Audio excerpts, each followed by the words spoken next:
अध्यक्षपदी नियुक्तीनंतर पहिल्यांदा सोलापुरात येत आहे.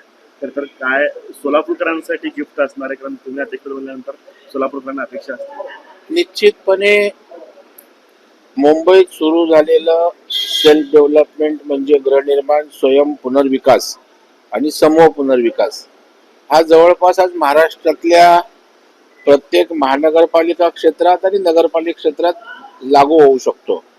आणि तशा प्रकारचा मुंबईला लागू झालेला जी.आर. आपण महाराष्ट्रासाठी लागू करून घेणार आहोत.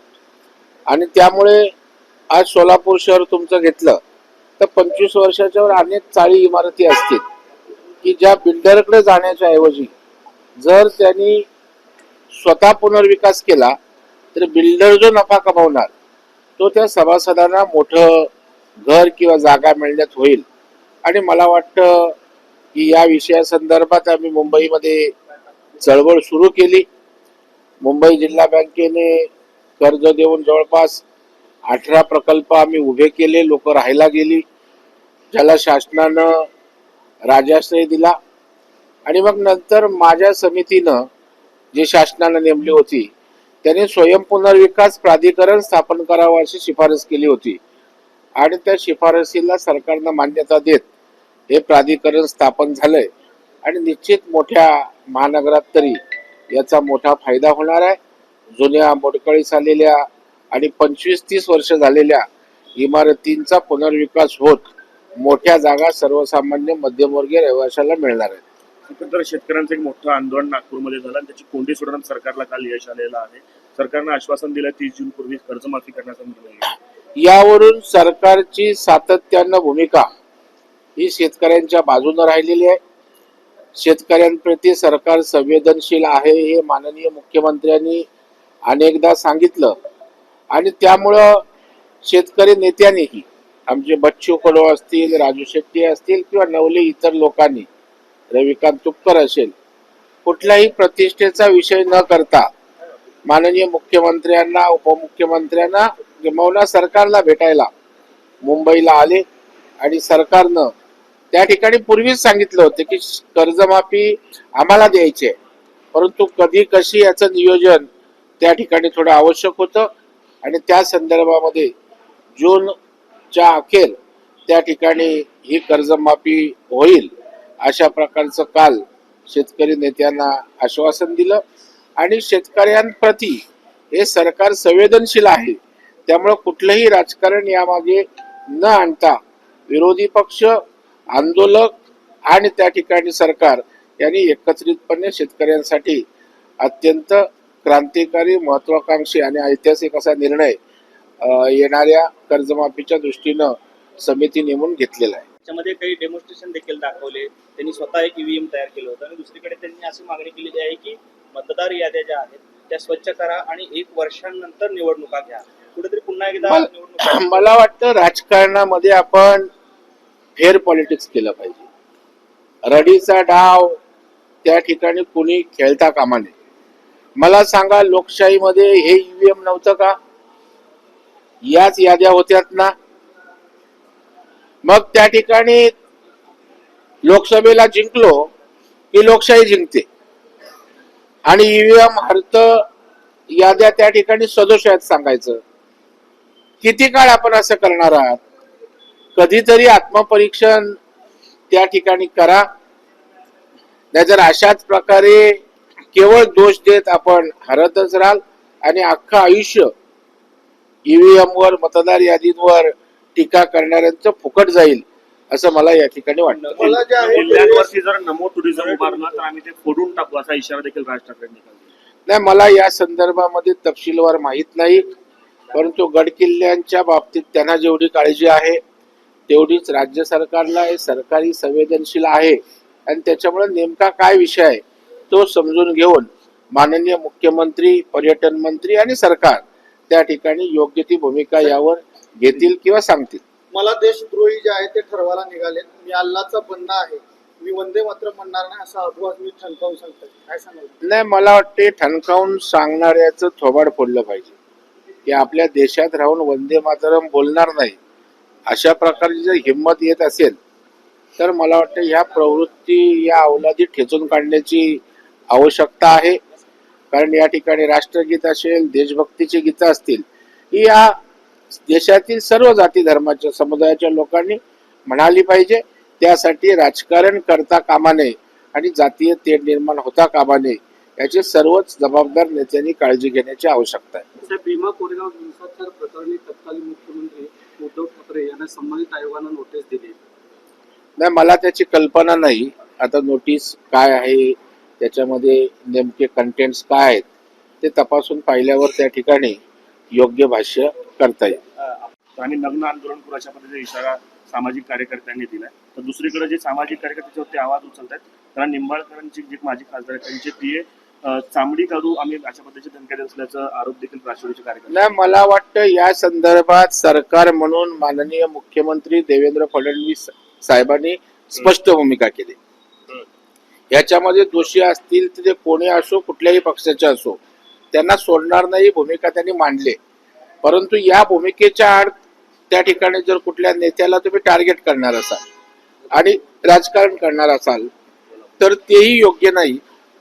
हे जाहीरपणे जाहीर कार्यक्रमात व्यासपीठावरून ते सांगितलेलं आहे. आणि त्यामुळे मला वाटतं या संदर्भामध्ये मुद्दामून जर आरोप होत असतील तर चौकशी होते. फोनवर त्या ठिकाणी नग्न आंदोलन त्या ठिकाणी आम्ही करू अशा प्रकारचं बिभत्सपणे सुद्धा न्याय मागण्याची पद्धत त्या ठिकाणी योग्य नाहीये. लोकशाहीत न्याय मागण्याची अनेक व्यासपीठ आहेत आणि त्या ठिकाणी निंबाळकरांच्या समर्थकांनी सुद्धा त्या ठिकाणी आम्ही अशा प्रकारे तुमचं काय म्हणालात चामडी काढू अशा प्रकारचं वक्तव्य करणं योग्य नाही. मला वाटतं नेते संयमी आहेत, परंतु नेत्यांचे फॉलोअर्स आहेत त्यांनी थोडीशी संयम बाळगण्याची आवश्यकता. दुसरीकडे वडेट्टीवार असं म्हणत आहेत की शेतकऱ्यांवरच्या आंदोलन केलं म्हणून गुन्हे दाखल करणार आहे सरकार. याचा अर्थ नाही सरकार शेतकरी विरोधी आहे, पण बच्चू कडूंवर गुन्हे दाखल झालेले नाही, कसं आहे, आता त्यांना वाटलं होतं की सरकार शेतकऱ्यांच्या या विषयाला दाद देणार नाही. म्हणजे त्यांचा भ्रमनिराश झाला. खरं म्हणजे त्यांना शेतकऱ्यांच्या प्रति वडेट्टीवारांना किती प्रेम आहे पुतना मावशीचं आम्हाला माहित आहे. त्यांना वाटला हा विषय भिजत राहील, सरकार लक्ष देणार नाही, काही होणार नाही.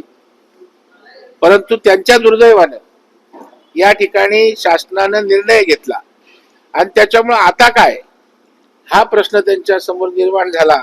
मग त्यांना प्रश्न तयार करावे लागतात रोज. आता त्या ठिकाणी त्यांनी सांगितलं गुन्ह्यांच्या बाबतीत आपण बघा, मराठा आंदोलकांच्या बाबतीत गुन्हे होते तेव्हा शब्द दिले होते सरकारने आणि त्याप्रमाणे प्रक्रिया करून गुन्हे मागे घेणं, त्याचे वर्गीकरण करणं केलं ना. आता भावना शेतकऱ्यांच्या प्रती आहे, त्याच्यामुळे लगेच निर्णय झाल्यानंतर आता राजकारण करण्याची आवश्यकता नाहीये. सरकार योग्य तो निर्णय त्या ठिकाणी संबंधित विषयावर घेत असतो. योग्य त्या वेळेस म्हणजे आंदोलनावरचे गुन्हे मागे घेतले जातील नाही. उद्या विनाकारण जर गुन्हे झाले असतील किंवा त्याच्यामध्ये तीव्रता नसेल, जसं मराठा आंदोलकांच्या गुन्ह्यांचं वर्गीकरण केलं त्याच्या प्रकारे वर्गीकरण करून सरकार निर्णय घेऊ शकतं. सर, काल मुंबईमध्ये राहुल आर्या नावाच्या एका व्यक्तीचा एन्काउंटर केला गेला आणि त्यानं साधारणतः 17 विद्यार्थ्यांना पोलीस धरलं होतं. त्याचा एन्काउंटर केला आणि त्याचा साधारणतः माझी शाळा सुंदर शाळा या उपक्रमाअंतर्गत तब्बल 2 कोटीचं बिल थकल्यामुळे हा सगळा पोलीस धरण्याचा प्रकार केला गेला होता. मागील काही दिवसात सांगलीतील कॉन्ट्रॅक्टरांनी देखील आत्महत्या केली होती. लाडक्या बहिणीचा परिणाम होतो असं वाटतंय? नाही, मला वाटतंय बघा, बिलं थकलीत की नाही माहित नाही, त्या संदर्भात केसरकरांनी भाष्यही केलंय. परंतु म्हणून विद्यार्थ्यांना ओलीस ठेवायचं आणि अशा प्रकारे जर आतंकवाद माजवणार असतील तर मला वाटतं पोलिसांनी केलेली कृती योग्य आहे. कारण या राज्यात कुणीही वेगवेगळ्या पद्धतीनं गुन्हेगारीचं डोकं वर काढता कामा नये. आणि त्याच्यामुळे मी तर मुंबई पोलिसांना धन्यवाद देईन की त्यांनी अशा प्रकारे 16 मुलांचे जीव वाचवण्याचं काम, कारण त्यांनी सांगितलं स्टुडिओला आग लावून टाकेल आणि त्या मुलांचं काय झालं असतं याचा विचार करायला हवा. त्याच्यामुळे योग्यच गोष्ट केलेली आहे. आणि अशा प्रकारे कोणी पुढे आले तर मला वाटतं त्यांना अशाच पद्धतीनं कडक कारवाईची, ठोक कारवाईची आवश्यकता त्या ठिकाणी आहे. आपण कंत्राटदारांच्या बिलांच्या विषयी म्हणतात की वस्तुस्थिती आहे, मलाही त्याची कल्पना आहे. परंतु शेवटी राज्य सरकार म्हणून प्राधान्याचे विषय, दुसऱ्या प्राधान्यांचे विषय असे विषय ठरवावे लागतात. आता शेतकऱ्यांना पैसे द्यायचे होते अतिवृष्टीचे, झालेल्या नुकसानीचे, ती आपली टॉप प्रायोरिटी होती. लाडक्या बहिणींचं आपण त्या ठिकाणी त्यांना जी योजना केले ते पैसे महत्वाचे आहेत. आणि असं करत पण जे ठेकेदार त्या ठिकाणी ज्युनियर आहेत, काम केलेत, त्या सर्व ठेकेदारांना सरकार टप्प्याटप्प्यानं का होईना पैसे नक्की देईल. साहेब, एन्काउंटर प्रकरणाला जोडूनच हा प्रश्न आहे. ऍडव्होकेट नितीन सातपुते आता कोर्टात जात आहे एन्काउंटरच्या विरोधात. त्याच्यावरती उलटसुलट चर्चा सुरू आहे. जर पायावरती गोळी मारता आली, ती छातीवर गोळी का मारली हे encounter- मला वाटतं अशा प्रकारच्या अवलादी समाजात अजून आहेत. जर त्याच्यामध्ये आपली स्वतःची मुलं असती तर तुम्ही अशा प्रकारचं भाष्य केलं असतं का? तुमच्या मुलांना ओलीस धरून जर त्या ठिकाणी त्यांचं भविष्य त्या ठिकाणी जर कोणी वेठीस धरलं असतं तर आपली हीच भूमिका असती का? मला वाटतं समाजामध्ये अजूनही अशा काही प्रवृत्ती आहेत की विपरीत त्या ठिकाणी गोष्ट निर्माण करायची, त्या ठिकाणी चांगले काम जे झालं असेल त्याला चौकशीच्या त्या संशयाच्या भोवऱ्यात उभं करायचं.